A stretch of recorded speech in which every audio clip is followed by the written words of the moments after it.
For decades, if you wanted to move anywhere in Lagos, you had to accept one fundamental truth. You were going to spend a massive chunk of your time stuck in traffic.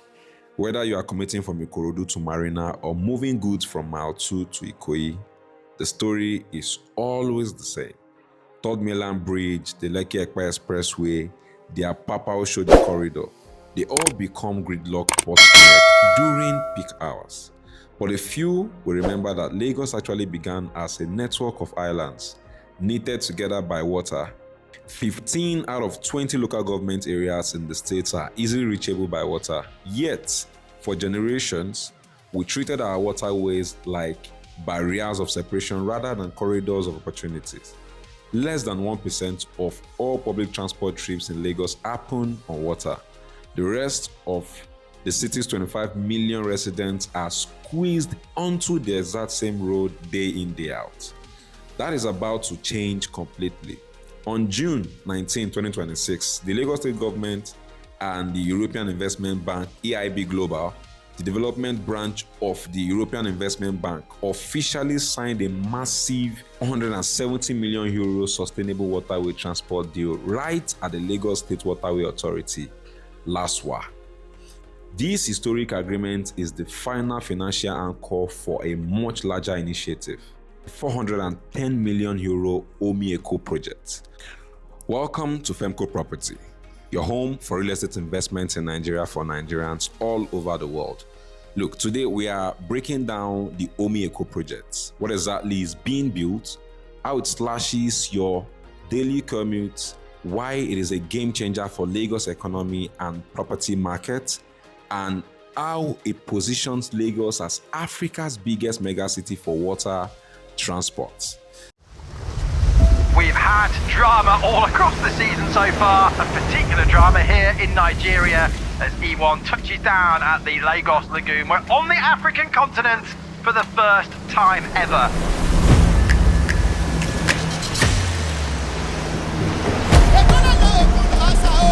Afreximbank has been very bold and ambitious to say we need to invest in the creative industry.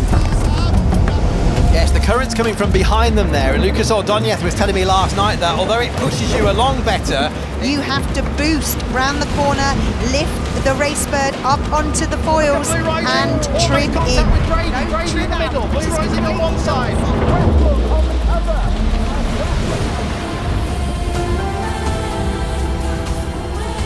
Make some noise for the winning team!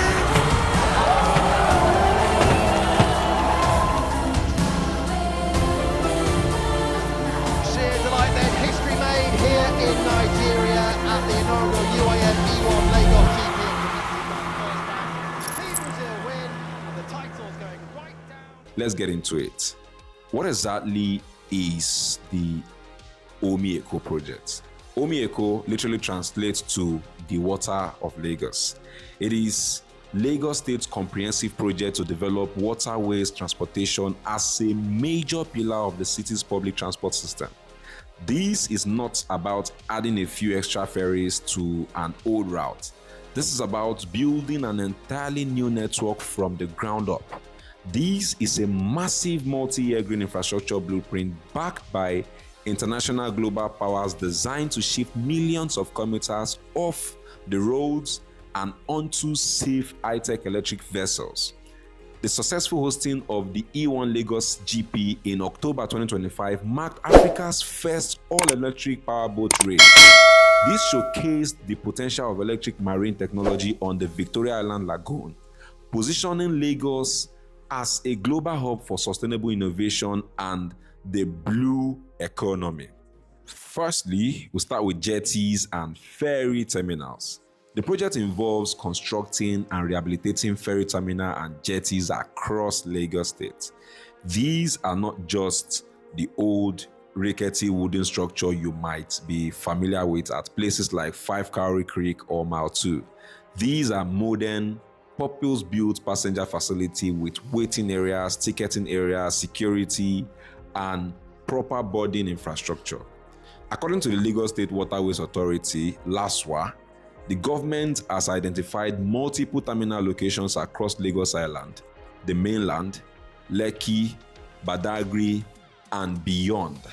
The goal is to create a network of stops, much like bus stops or rail stations, that make water travels a predictable, timetabled option for daily commuters. Secondly, water buses and ferry vessels. A terminal is useless without the boats. Part of the Omi-Eko investment goes into procuring modern high-capacity water buses. These are not the kind of wooden boats you see taking passengers across short creek crossings. These are motorized, climate-responsive passenger vessels capable of carrying significant loads, running on a schedule, and doing so reliably. The Lagos State government has already been in conversation with European vessel manufacturers as part of this process, and the partnership with the European Investment Bank, which we will get shortly, is partly structured to support vessel procurement. Thirdly, dredging and channel maintenance.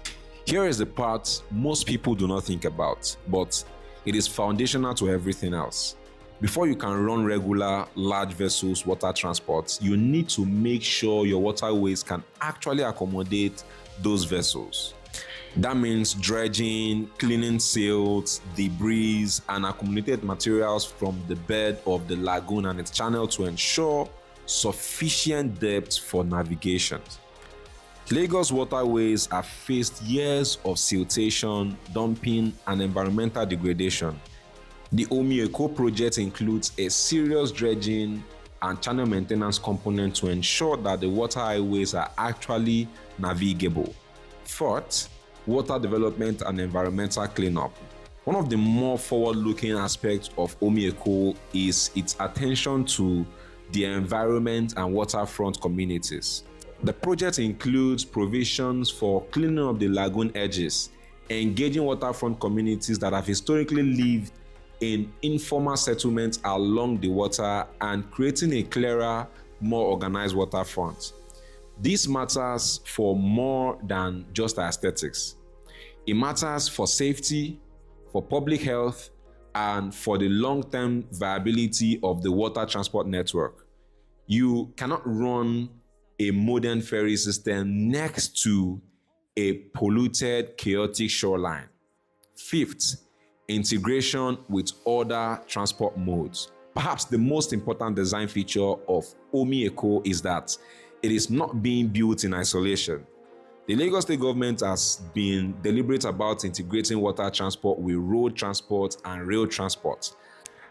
The ferry terminals are being planned in proximity to BRT bus stops and, in some cases, near rail stations. The goal is seamless transfer. You step off a ferry and your next bus or train is right there. That is the model of a functioning multimodal city. This is what Omi-Eko is reaching for. Let's talk about the route, because this is where things get very practical and very interesting for anyone who lives, works, or owns property in Lagos. LASWA, the Lagos State Waterways Authority, has been developing a network of water transport routes across the lagoon based on publicly available information and confirmed government plans. The key corridors being developed includes the Marina to Badagry corridor. This is one of the longest stretches. Badagry is one of Lagos' most historic towns, sitting along the coast about 56 kilometers west of Lagos Island. Road travel between Badagry and Lagos Island can take several hours depending on traffic. A water route along this corridor will dramatically cut that time. The Lagos Island to Ikorodu corridor. Ikorodu sits on the northern edge of the Lagos Lagoon. It is one of the most traffic-choked journeys in Lagos. Road users heading from Ikorodu to Lagos Island can spend 2 to 3 hours in traffic in each direction.